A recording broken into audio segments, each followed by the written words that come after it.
Bonjour et bienvenue dans cet autre numéro de Rendez-vous de Tom Galati. Aujourd'hui, je rencontre quelqu'un que vous connaissez, peut-être pas, peut-être beaucoup. Dans tous les cas, vous allez le découvrir tout à l'heure.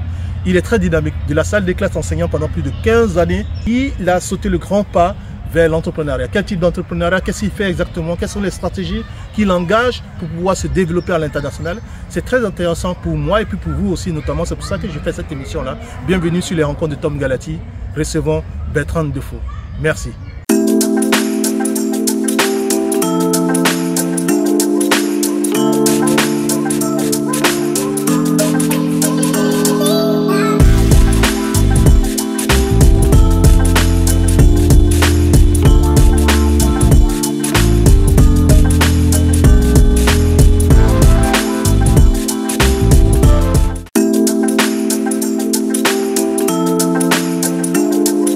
Bonjour Tom Galati et bonjour à ton magnifique public qui me reçoit aujourd'hui. Je suis Bertrand Defoe.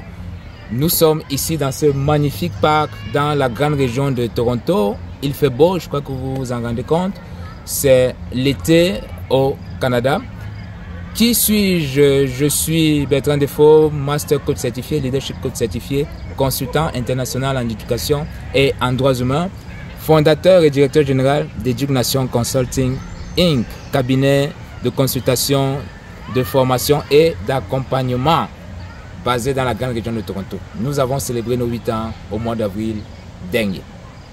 Bertrand Defoe a enseigné une quinzaine d'années au Canada et j'ai également travaillé avec, par exemple, l'OQRE, l'Office de la qualité de la responsabilité en éducation. C'est en Ontario, responsable des tests provinciaux. J'ai collaboré également avec le CEMEC, le Conseil des ministres de l'Éducation du Canada, par exemple pour le test PISA.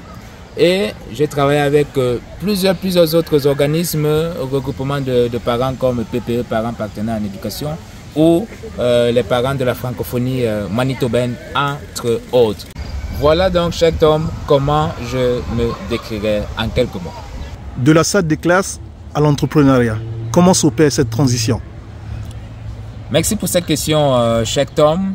Il faut dire que j'ai eu beaucoup de plaisir à enseigner aux jeunes, au secondaire et au post-secondaire au Canada.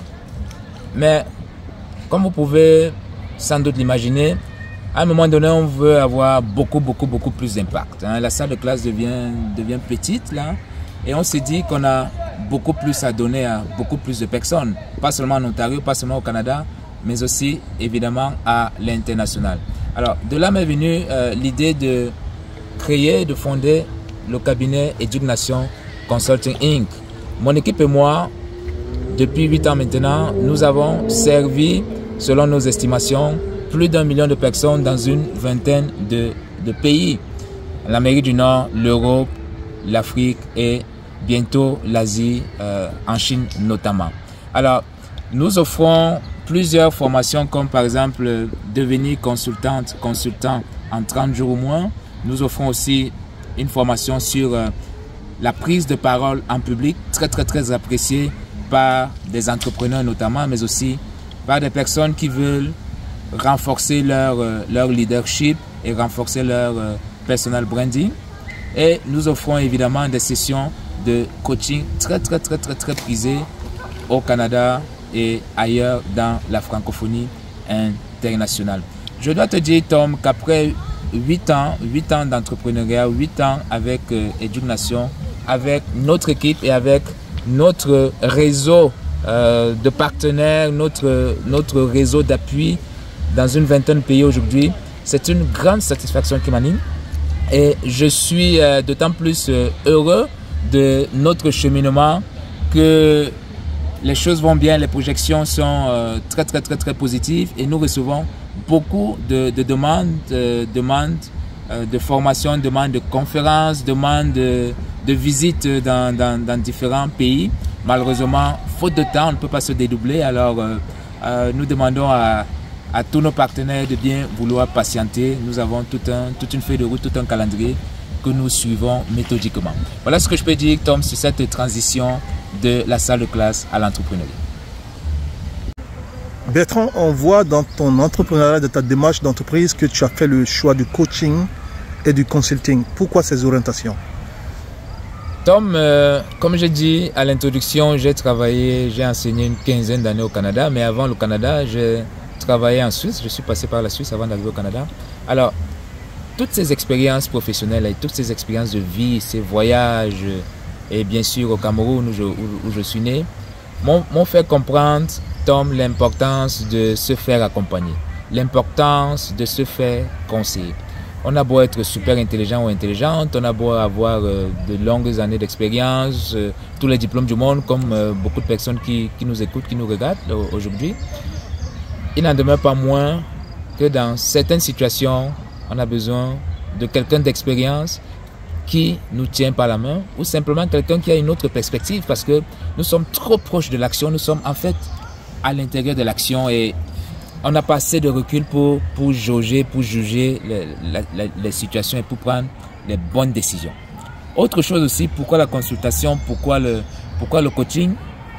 C'est parce que je me suis énormément formé avant de me lancer, Tom. Je me suis beaucoup formé, je continue à me former auprès des plus grands, notamment des Américains qui sont, c'est connu, hein, les plus expérimentés, les meilleurs dans le domaine. Je me forme sans cesse auprès des meilleurs, hein, auprès des sommités mondiales, je ne voudrais pas les nommer ici. Et j'ai donc j'ai développé énormément de bagages, énormément de compétences, énormément d'expertise. Exemple, Tom, savez-vous que pour les personnes qui ont 35 ans et plus, toutes vos décisions, tous vos réflexes, toutes vos émotions, tous vos états d'âme, en fait, sont déjà programmés.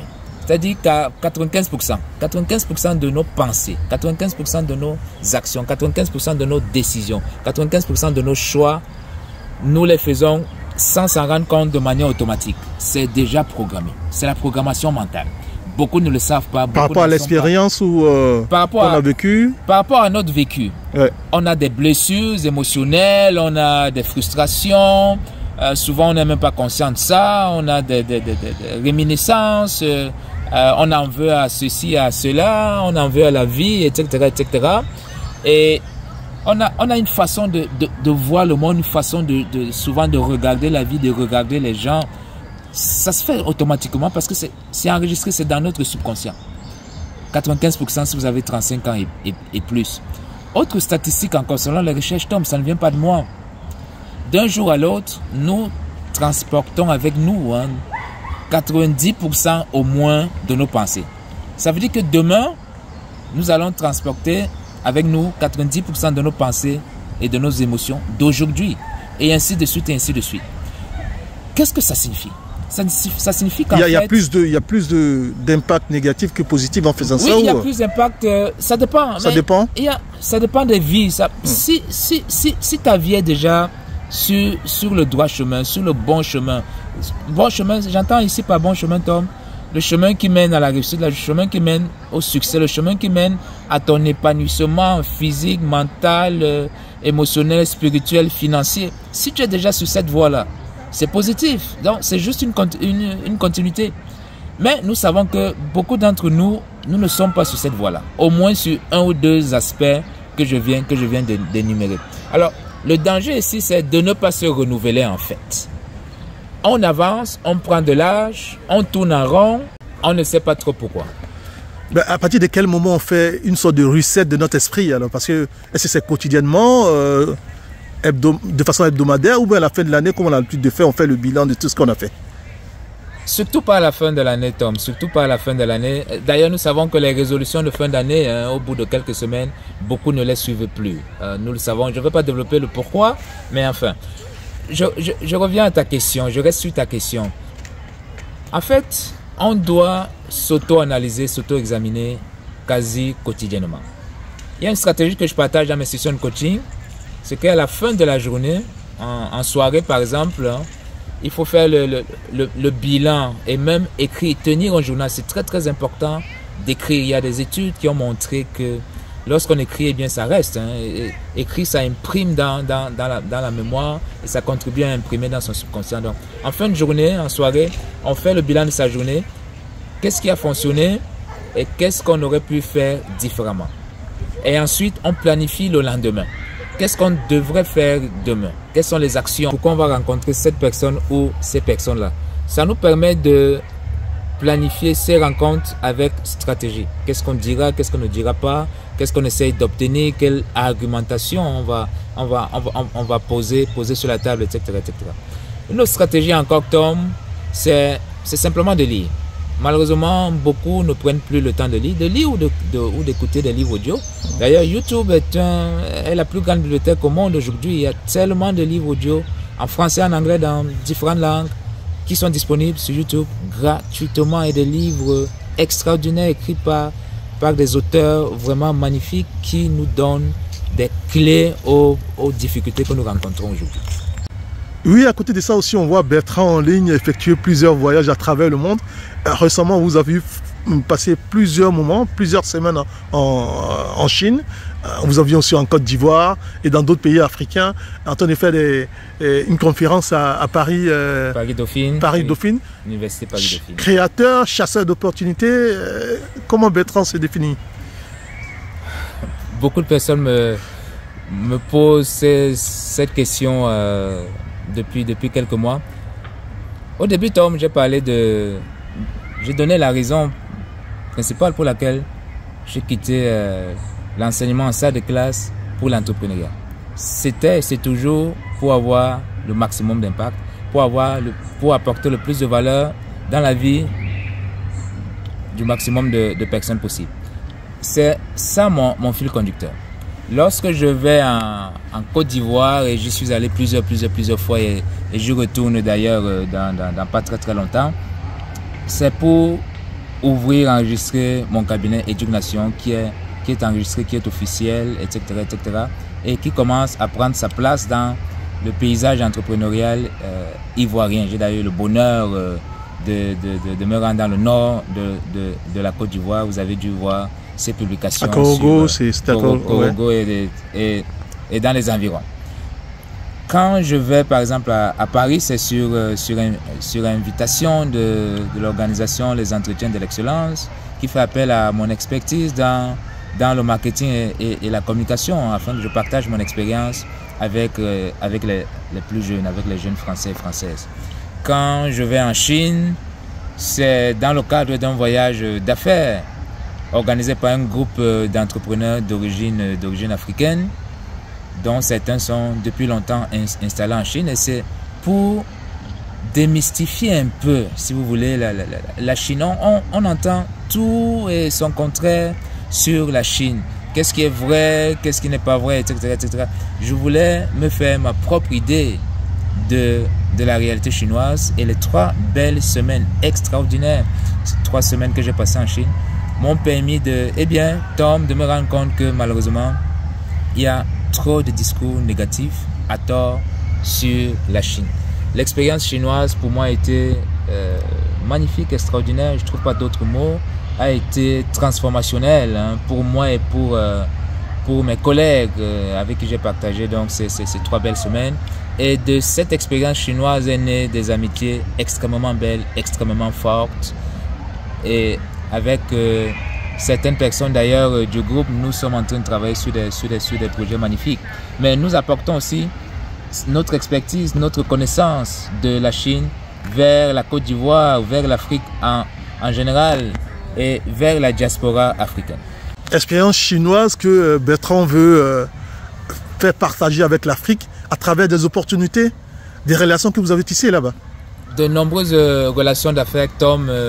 Je suis revenu de la Chine avec une liste exhaustive, plusieurs centaines d'usines chinoises, plusieurs centaines d'entreprises chinoises, de quasiment tous les secteurs d'activité qui sont prêtes à faire des affaires, à faire du commerce, mais beaucoup d'entre elles aussi qui recherchent des personnes fiables, des personnes avec qui travailler, et qui pourront ouvrir dans des représentations en Afrique notamment. Il faut dire, Tom, que la Chine, les gens d'affaires chinois que nous avons rencontrés connaissent très bien l'Afrique. D'ailleurs, beaucoup ont séjourné en Afrique. Il y a de nombreux centres de recherche en Chine consacrés à l'Afrique. Donc, j'ai été émerveillé émerveillé par l'accueil des entrepreneurs chinois. J'ai été émerveillé par leur sens de l'organisation. J'ai été émerveillé par leur générosité. Ils nous ont permis de poser des questions, de voir, de filmer, de toucher.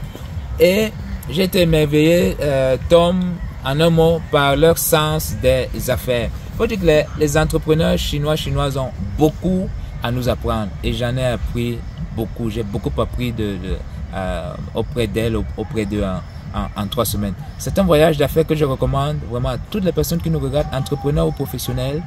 Vous en sortirez grandi, c'est garanti. Il est clair que la Chine représente aussi un gros vivier pour le continent africain et puis bien d'autres d'ailleurs, partout ailleurs. Mais on dit que l'Afrique représente, par exemple, envahit l'Afrique, pas seulement l'Afrique, par ses produits, ses services, tout ça. Et vous qui partez en Chine pour négocier, pour faire des représentations dans d'autres pays, qu'est-ce que vous en pensez en tant qu'homme d'affaires, entrepreneur? Tom, cela ne sert à rien d'avoir peur de la Chine. Il faut plutôt s'inspirer de la Chine. Comprendre le modèle chinois, comprendre ce qui fait la réussite de la Chine aujourd'hui d'un point de vue économique. Et en tant qu'Africain, en tant qu'entrepreneur africaine, voir comment s'en inspirer, tout simplement. L'Afrique ne se développera pas seule. C'est mon opinion, c'est mon analyse. C'est clair. L'Afrique a besoin de technologies qui nous viendra d'ailleurs. L'Afrique a besoin de partenaires qui nous viendront d'ailleurs. Ici, je parle de partenariat gagnant-gagnant. C'est à nous, Africains, de savoir discuter, négocier justement des partenariats qui servent nos intérêts. En fait, je crois que le problème est peut-être mal posé. Est-ce que les Africains, les Africaines aiment suffisamment leur continent pour ne pas le brader? Est-ce que les Africains, les Africaines aiment suffisamment leur continent pour négocier d'arrache-pied des conditions gagnantes pour leur propre développement? Alors, après le Canada, Éduc-Nation, qui a 8 ans aujourd'hui, est installé en Côte d'Ivoire. Alors, c'est quoi? Quelles sont les perspectives d'Éduc-Nation et de Bertrand de façon particulière, professionnelle, tout ça? Merci Tom pour cette question. Durant les prochaines années, Tom, nous allons continuer à développer notre réseau de partenaires. Et d'ailleurs, récemment, nous avons conclu un beau partenariat avec Africa Light, de ma très chère amie et sœur Fatim Tola. Nous avons d'autres partenariats en vue, en discussion du côté d'Abidjan et du reste de la Côte d'Ivoire. Mais nous sommes approchés aussi par plusieurs structures, plusieurs organisations en Guinée-Conakry, au Congo-Brazzaville, Congo-Kinshasa, au Cameroun, en France et ici au Canada, pour ne citer que ces pays-là. Alors, nous sommes ouverts à des collaborations franches, honnêtes, pour plus d'impact. Nous, on veut vraiment avoir le maximum d'impact. On veut apporter de la valeur, j'insiste vraiment là-dessus. J'ai l'habitude de dire à certaines personnes au téléphone, par exemple, que à Éduc-Nation, il n'y a pas de commerçant. Je ne suis pas un commerçant. Je suis un professionnel, je suis un expert et je ne braderai pas mon expertise sur l'autel de quoi que ce soit. Alors, il faut que ce soit clair pour les personnes qui prendraient la décision de communiquer avec nous. Voilà ce que je peux dire, Tom, et je tiens à saluer ton beau public une fois de plus. Merci d'avoir été connecté, merci d'avoir partagé ce moment avec moi, avec nous. Et j'ai hâte de vous lire. Écrivez-moi en privé si vous voulez. Je réponds aux messages. Je suis souvent en déplacement. Il peut y avoir un certain temps d'attente, malheureusement. Mais c'est aussi ça, la vie d'un entrepreneur à l'international. Donc, merci et je vous dis à très bientôt.